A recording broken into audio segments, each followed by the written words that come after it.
తీసుకో వీడియో తీసుకో.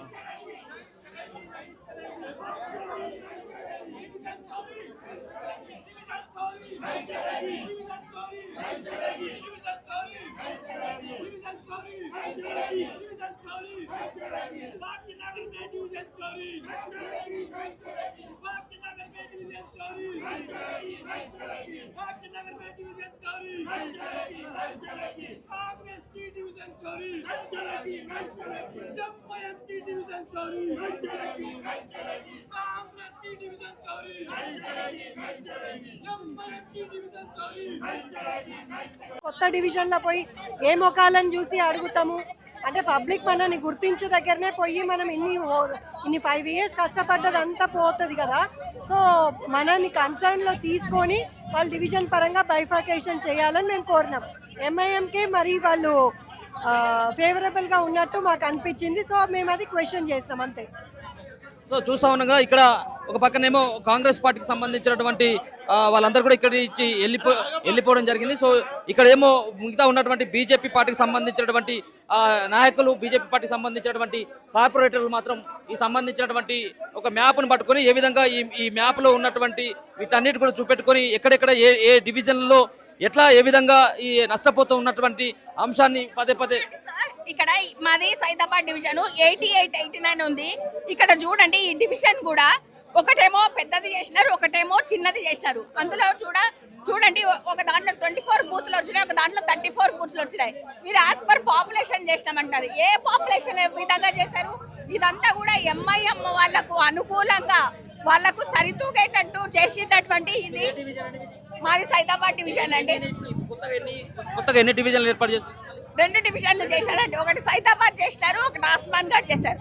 సైదాబాద్ డివిజన్ లో అసలు సైదాబాద్ న్యూ సైదాబాద్ కాలనీ అని ఉంటుంది. ఆ సైదాబాద్ డివిజన్ ఆ కాలనీనే నెగ్లెక్ట్ చేసేసినారు. అది తీసేసి ఆస్మాన్ గఢ్ లో వేసినారు. అసలు సైదాబాద్ అన్నప్పుడు, సైదాబాద్ ఏర్పడినప్పుడు న్యూ సైదాబాద్ కాలనీ అనేది ఉన్నప్పుడు అది ఇందులో వేయాలి కదా. ఇందులో వేయకుండా వాళ్ళకు అనుకూలంగా ఉన్నటువంటి కాలనీస్ ఇందులో కలుపుకొని సైదాబాద్ అనేది ఒక డివిజన్ ఏర్పాటు చేసుకున్నారు. లోపల మీరు కూడా ఉన్నారు, లోపల బీఆర్ఎస్ పార్టీకి సంబంధించినటువంటి కార్పొరేటర్స్ అయితే కూడా ఉన్నారు. సో మీరు చెప్పినటువంటి అంశానికి వాళ్ళు ఏమైనా మద్దతు పలకడం జరిగిందా? కాంగ్రెస్ పార్టీ నిర్ణయాన్ని వాళ్ళు సమర్థిస్తా ఉన్నారు. సో మీరు వాళ్ళ లోపల ఉన్నారు కాబట్టి అది వాళ్ళ అభిప్రాయాలండి, అది మేము కాదు. మేము మాత్రం దీనికి నిరసన వ్యక్తం చేస్తున్నాము. దీన్ని మాత్రం మేము ఏ మాత్రం కూడా అంగీకరించడం లేదండి. ఇంకేమైనా టైం ఇవ్వడం జరిగిందా? రేపటి ఎల్లుండికి ఏమైనా టైం ఇవ్వడం జరిగిందా? రేపటి దాకానే టైం ఇచ్చారు. దానికి మేము ప్రొలాంగ్ చేయాలి. మా ఏదైతే అప్లికేషన్స్ ఉన్నాయో, మా సబ్మిషన్స్ ఏవైతే ఉన్నాయో అవన్నీ ఇవ్వడానికి మాకు టైం ఇవ్వాలి అని చెప్పేసి మేము మేయర్ గారిని సమావేశం ఉందా రేపు ఏమన్నా? ఓన్లీ ఫిర్యాదులు తీసుకోవడానికి వాటి కంక్లూజన్ మీద ఆమోదం తెలిపేశారు. మేము ఏది కూడా ఆమోదం తెలపకుండానే వాళ్ళే డిక్లేర్ చేసేసుకున్నారు వాళ్ళు.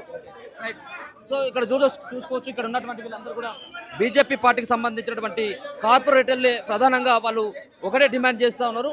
సో ఒక పార్టీకి, ఒక సంబంధించినటువంటి ఎంఐఎం పార్టీకి మద్దతు తెలిపేందుకు ఎంఐఎం పార్టీకి మేలు చేకూర్చేలాగానే ఈరోజు తీసుకున్నటువంటి ఈ నిర్ణయాన్ని చూస్తూ ఉన్నాం అన్నటువంటి అభిప్రాయాన్ని సైతం కూడా వాళ్ళు వ్యక్తం చేస్తూ ఉన్నారు. సో వాళ్ళ యొక్క నిరసన సైతం కూడా రేపు సైతం కూడా ఆ పార్టీ పరంగా మేము ఏ విధంగా ఈ హైదరాబాద్ నగరంలో, గ్రేటర్ హైదరాబాద్లో ఏ విధమైనటువంటి నిరసన తెలపాలన్నటువంటి అంశాన్ని మేము అధిష్టానంతో చర్చించి రేపు మా కార్యాచరణ సైతం కూడా సిద్ధం చేసుకుంటామన్నటువంటి అభిప్రాయం సైతం కూడా వీళ్ళు వెల్లడిస్తా ఉన్నారు. చూసుకోవచ్చు ఇక్కడ పెద్ద ఎత్తున కూడా వీళ్ళందరూ కూడా కూర్చొని నిరసన తెలుపుతా ఉన్నారు. ఇమ్మీడియట్గా జిహెచ్ఎంసీ కౌన్సిలింగ్ సమావేశం అయిపోగానే కాంగ్రెస్ పార్టీకి సంబంధించినటువంటి వాళ్ళందరూ కూడా ఇక్కడ నుంచి వెళ్ళిపోవడం జరిగింది. కార్పొరేటర్లతో పాటు మిగతా సంబంధించినటువంటి ఎమ్మెల్యేలు కావచ్చు, మిగతా సంబంధించిన ప్రజాప్రతినిధులు ఇక్కడ నుంచి వెళ్ళడం జరిగింది. నెక్స్ట్ ఇప్పుడు మాత్రం కేవలం బీజేపీ పార్టీకి సంబంధించినటువంటి కార్పొరేటర్లు ఇక్కడ నిరసన వ్యక్తం చేస్తూ ఉన్నటువంటి సిచ్యువేషన్ అయితే కనబడతా ఉంది.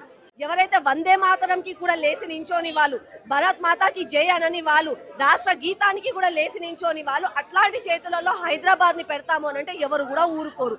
కాబట్టి మా పోరాటం కొనసాగుతూనే ఉంటుంది. న్యాయం జరిగే వరకు మేము పోరాడతాం.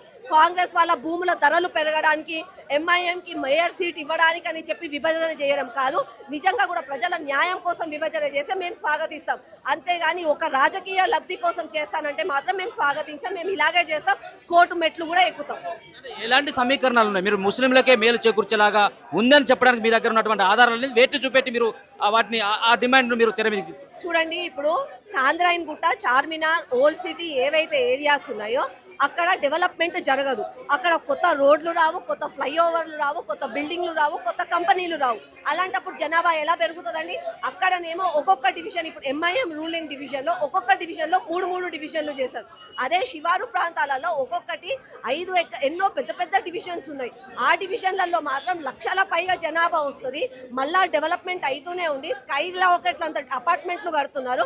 అట్లాంటి దగ్గర మాత్రం ఒక డివిజన్ చేస్తే అది ఎక్కడి వరకు న్యాయం అని చెప్పి మేము ప్రశ్నిస్తున్నాం. సో ఇది ఇక్కడ ఉన్నటువంటి జిహెచ్ఎంసి కార్యాలయం కూడా పునర్విభజన, డివిజన్ల పునర్విభజనకు సంబంధించినటువంటి విషయంలో బీజేపీ పార్టీకి సంబంధించినటువంటి కార్పొరేటర్లు కానీ, బీజేపీ పార్టీకి సంబంధించినటువంటి నాయకులు కానీ జిహెచ్ఎంసీ కార్యాలయం ముంగట వాళ్ళు కూర్చొని వాళ్ళందరూ కూడా ఆందోళన చెందుతూ ఉన్నారు. సో దీని అంతా కూడా ఒక పార్టీకి, ముఖ్యంగా ఎంఐఎం పార్టీకి మేలు చేకూర్చేలాగా వాళ్ళందరూ కూడా ప్రయత్నాలు చేస్తూ ఉన్నారు అన్నటువంటి అంశాన్ని మాత్రం వాళ్ళైతే ప్రధానంగా చెప్తా ఉన్నటువంటి పరిస్థితి కనబడుతుంది. ఏంటి మీరేమన్నా చెప్పదలుచుకున్నారు? ఇప్పుడు ఈ మ్యాప్ చూస్తే టోటల్ గా గ్రేటర్ హైదరాబాద్ లో చిన్న చిన్న డివిజన్లు చేసి శివారు ఉన్న ప్రాంతాల్లో పెద్ద పెద్ద డివిజన్లు చేశారు. దానికి మేము ఏం అడుగుతున్నాం అంటే ఎంఐఎం వాళ్ళు చిన్న వాళ్ళు గెలిచే విధంగా చేసుకున్నారు. బీజేపీలో వెరిఫికేషన్ చేసి 20,000 ముస్లిం ఓటర్లు కలిపారు. అంటే టోటల్ గా బీజేపీ కార్పొరేటర్స్ ఉన్న దగ్గర డిస్టర్బ్ చేయడం జరిగింది. దాని గురించి మేము వివరణ అడిగితే దాన్ని అర్ధరంతరంగా మేయర్ గారు నిలిపేయడం జరిగింది.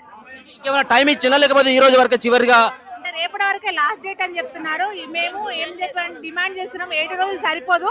ఈ 300 డివిజన్లలో ఏ విధంగా మీరు చేశారన్నది ఇంకా టైం అడుగుతున్నాము. పబ్లిక్ ఒపీనియన్ తీసుకోమని చెప్తున్నాం. అక్క మీరేమైనా చెప్పదలుచుకున్నారు? ఇలా జరిగినటువంటి అంశం ఏంటిది? మీ డిమాండ్లు ఏంటి? మా డిమాండ్లు ఏంటివంటే మా కన్సర్న్ లేకుండా అన్ని డివిజన్స్ అన్ని మనం కష్టపడ్డాయి అన్ని ఒక వేరే డివిజన్లోకి వెళ్ళిపోయినాయి.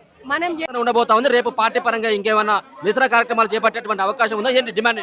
ఈ రోజు నగరానికి సంబంధించినటువంటి డీలిమిటేషన్ పైన చర్చ పెట్టినప్పుడు ఈ రాష్ట్ర ప్రభుత్వం వాళ్ళ సంపూర్ణ ప్లాన్, సమగ్రమైన ప్రణాళిక ఏది ఉందో అది బయట పెట్టాల్సిన అవసరం ఉండే. అసలు నగరాన్ని ఎన్ని కార్పొరేషన్గా చేస్తారు, ఎన్ని బౌండరీస్గా ఉన్నాయి, ఇప్పుడు చేసిన డివిజన్స్ యొక్క విస్తీర్ణం ఎంత, ప్రతి ఒక్క దాని విస్తీర్ణం ఎంత, దాని పాపులేషన్ ఎంత, ఓటర్స్ ఎంత, ఏ బేసిస్ మీద చేసిర్రు ఆ రిపోర్ట్ మేము అడిగినాము.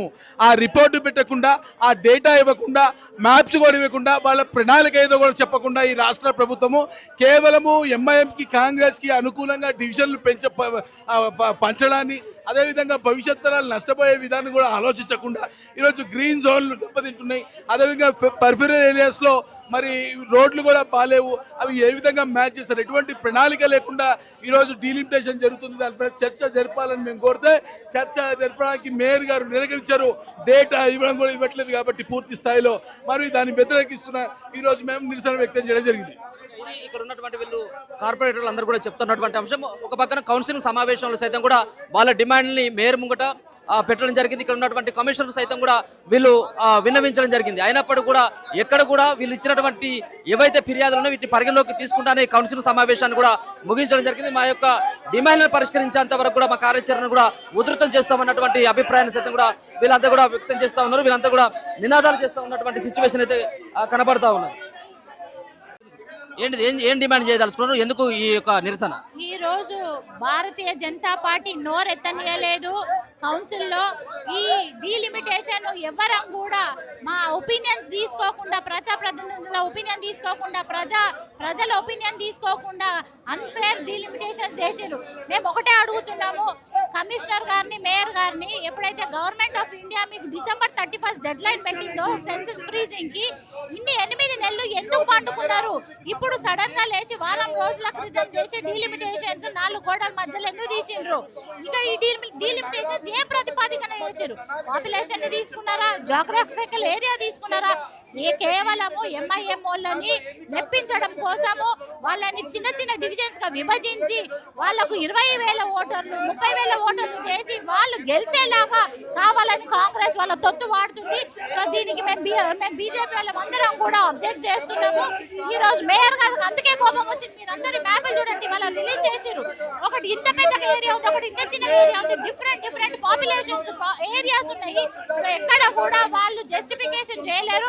ఆల్రెడీ ఉన్న 150 డివిజన్స్ అనేది మనకు జస్టిఫికేషన్ న్యాయం జరుగుతలేదు. 300 డివిజన్స్ ఏ విధంగా న్యాయం చేస్తారు రేపటి దినం? అధికారంలో ఉన్నటువంటి పార్టీ కాంగ్రెస్ పార్టీ. ఒకవేళ మేలు చేకూర్చుకోవాలంటే ఒకవేళ కాంగ్రెస్ పార్టీ కావాలి. ఎంఐఎంకు ఎందుకు మేలు చేకూర్చోలాగా వాళ్ళ యొక్క నిర్ణయం? ఎంఐఎం ఓట్లతోనే కానీ కాంగ్రెస్ అట్లాగే చేస్తుంది కాబట్టి. సో చూసుకోవచ్చు ఇక్కడ వీళ్ళందరినీ కూడా బీజేపీ పార్టీకి సంబంధించినటువంటి ఎవరైతే కార్పొరేటర్లు ఉన్నారో కార్పొరేటర్లు అందరూ కూడా ఇక్కడ నుంచి పోలీసులు అయితే మాత్రం వీళ్ళందరినీ కూడా లాక్కెళ్ళినటువంటి ఆ ప్రయత్నం అయితే చేస్తా ఉన్నారు. ఒక రకమైనటువంటి ఆందోళనలు అయితే చేస్తున్నటువంటి బీజేపీ పార్టీకి సంబంధించినటువంటి మహిళా కార్పొరేటర్లతో పాటు చాలా మంది కూడా ఇక్కడ మగవాళ్ళు సైతం కూడా ఉండడం జరిగింది. పోలీసులు కానీ ఇక్కడ ఉన్నటువంటి మార్షల్స్ సైతం కూడా ఇక్కడికి రావడం జరిగింది. ఇక్కడ కార్పొరేటర్లను ఇక్కడ నుంచి తీసుకెళ్లేటువంటి ప్రయత్నం అయితే